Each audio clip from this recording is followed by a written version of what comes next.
ओम शांति। आज दिनांक 17 मई 2025 का अव्यक्त इशारा है। रूहानी रॉयल्टी और प्यूरिटी की पर्सनैलिटी धारण करो। रूहानी रॉयल्टी और प्यूरिटी की पर्सनैलिटी धारण करो। जो चैलेंज करते हो, सेकंड में मुक्ति, जीवन मुक्ति का वर्षा प्राप्त करो।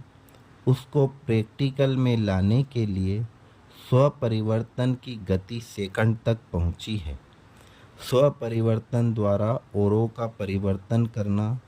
अनुभव कराओ कि ब्रह्मा कुमार अर्थात वृत्ति, दृष्टि, कृति और वाणी का परिवर्तन, साथ साथ प्यूरिटी की पर्सनैलिटी, रूहानी रॉयल्टी का अनुभव कराओ।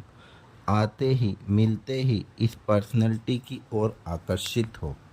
ओम शांति।